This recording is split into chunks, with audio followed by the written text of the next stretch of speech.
Hello friends, आज हम बनाएंगे इस तरह का पिकॉट स्टिच हेडबैंड या ईयर वार्मर।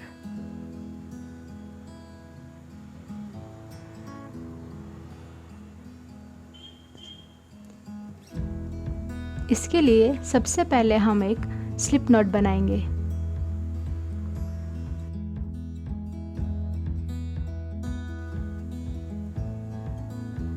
इसके बाद हम 67 चेन्स बनाएंगे।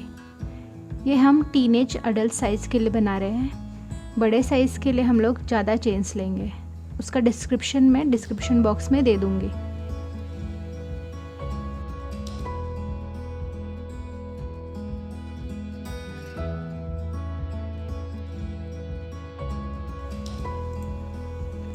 हमारी 67 चेन्स बना के रेडी हो गई है।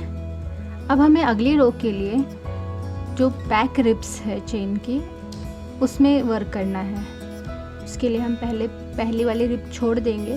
उसके नेक्स्ट रिब से हमें हर एक रिब में एक एक हाफ डबल क्रोशेट बनाना है।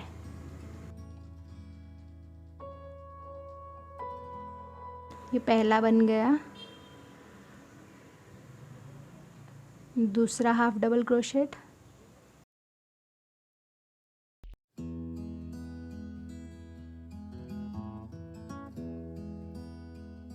ये तीसरा हाफ डबल क्रोशेट,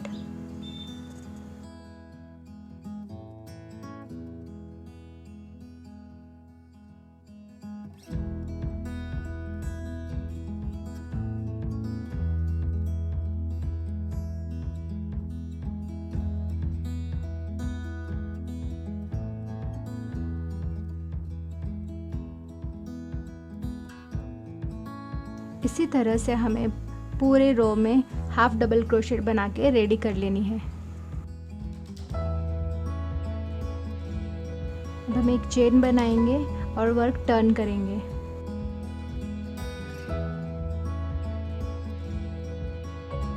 अब हमें रो 2 में बैक लूप्स में वर्क करना है। हमें हर एक स्टिच के बैक लूप में एक एक सिंगल क्रोशेट बनाना है।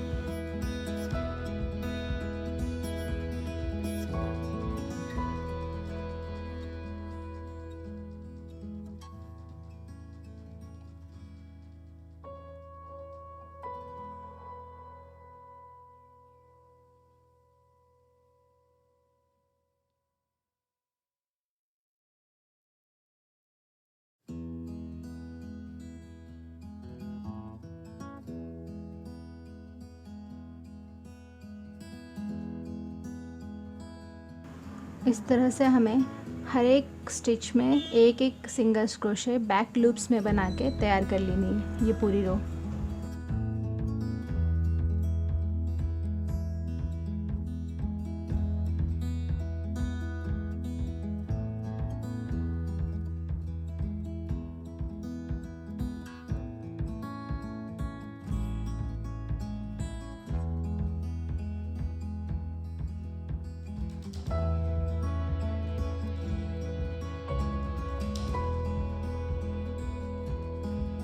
हमारी रो कंप्लीट हो गई है।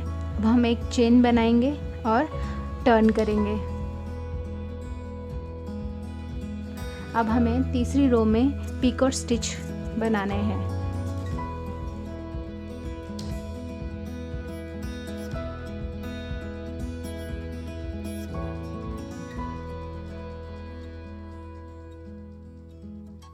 इसके लिए हमें पहले फर्स्ट स्टिच में एक सिंगल क्रोशेट बनाना है।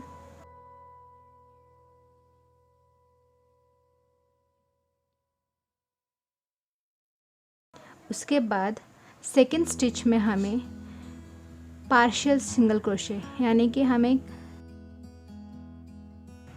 एक लूप हुक पे ही रख के दूसरी लूप से हमें 3 चेन्स बनाने हैं।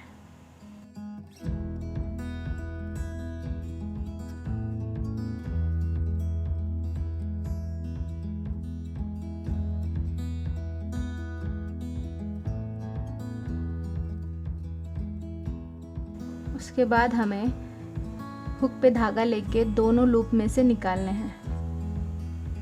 इस तरह से हमारा पिकॉट स्टिच बन जाता है। इसको थोड़ा सा हम बाहर की साइड में पुश करेंगे जिससे कि वो बम्प जैसा दिखेगा। अब हमें अगली स्टिच में एक सिंगल क्रोशेट बनाना है।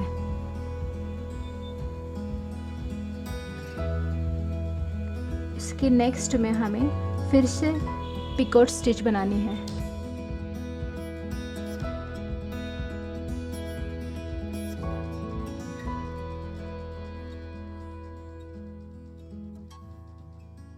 ये हमारे हुक पे 2 लूप्स है। उसके बाद हमने एक में से निकाला, फिर धागा फिर से एक में से निकाला, फिर से धागा लेके फिर एक में से निकाला। हमारे हुक पे अभी 2 लूप्स है। अब हम फिर से धागा लेंगे और दोनों लूप में से निकालेंगे। इसको बाहर के साइड में पुश करेंगे। अब अगली स्टिच में फिर से एक सिंगल क्रोशेट बनाएंगे। इसी तरह से एक सिंगल क्रोशे, एक पिकॉट स्टिच, एक सिंगल क्रोशे, एक पिकॉट स्टिच बना के हमें ये पूरी रो कंप्लीट कर लेनी है।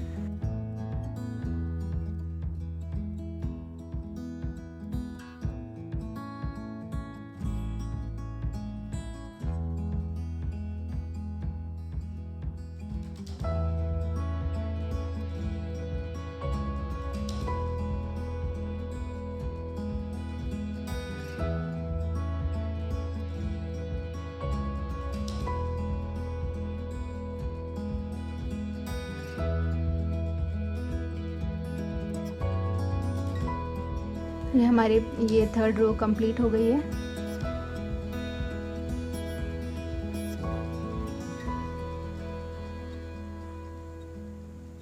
अब फिर से हम एक चेन बनाएंगे और टर्न करेंगे।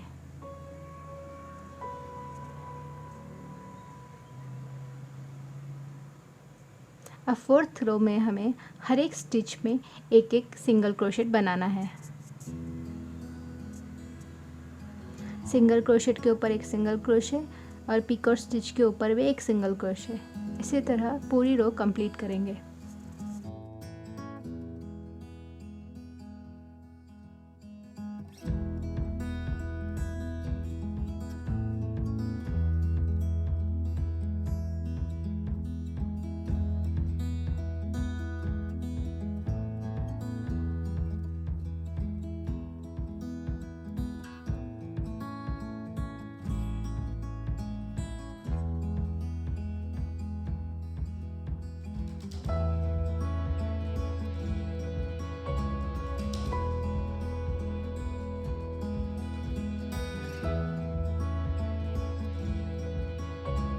ये रो हमारी कंप्लीट हो गई है। अब फिर से हम एक चेन बनाएंगे और टर्न करेंगे।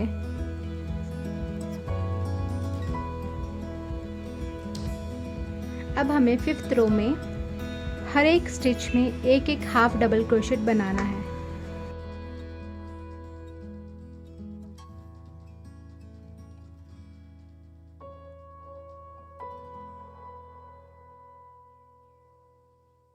ये बन गया पहला half double crochet. Second stitch में भी एक हाफ डबल क्रोशेट, 3rd में भी एक हाफ डबल क्रोशेट,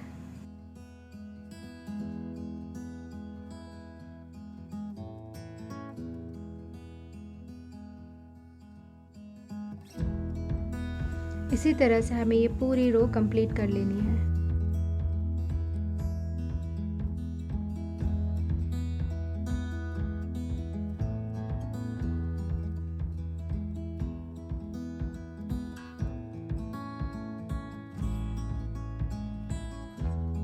ये हमारी 5th रो कंप्लीट हो गई है।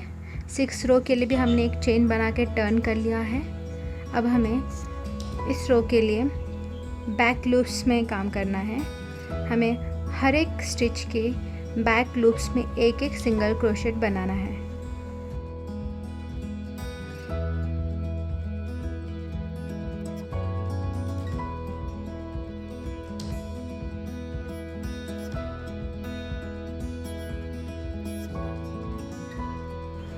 ये बन गया पहला सिंगल क्रोशेट बैक लूप में, दूसरा भी बैक लूप में बनाया।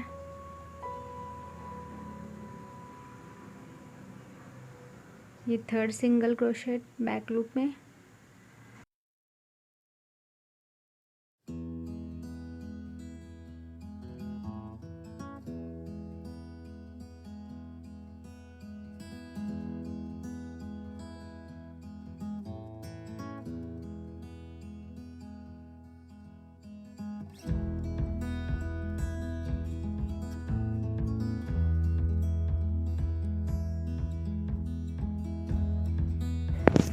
ये हमारी 6 रो भी कंप्लीट हो गई है। फिर से हम एक चेन बना के टर्न कर लेंगे और रो 7 बनाएंगे। रो 7 रो 3 की तरह ही है, पिकोट स्टिच रो। इसमें भी हम एक सिंगल क्रोशेट, एक पिको स्टिच, एक सिंगल क्रोशेट, एक पिको स्टिच बना के कंप्लीट कर लेंगे।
इसी तरह से ये पूरी रो कंप्लीट कर लेंगे।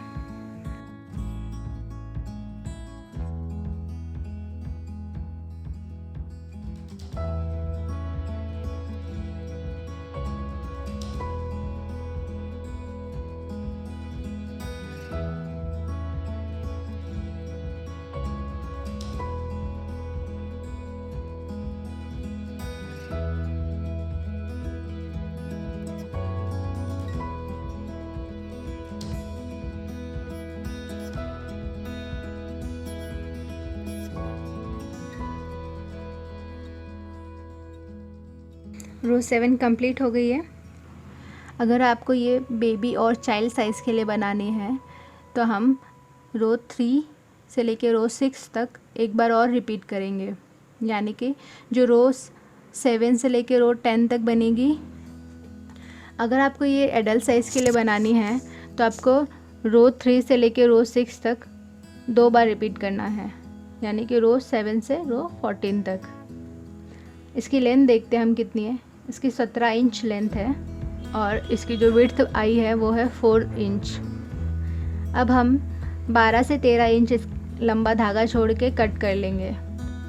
ये धागा हम उसको सिलाई करने में यूज़ करेंगे।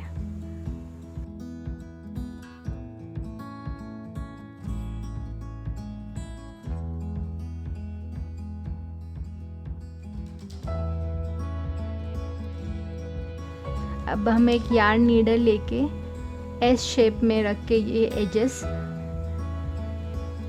सीव कर लेंगे एक साथ में।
हमारा हेडबैंड बना के तैयार हो गया है।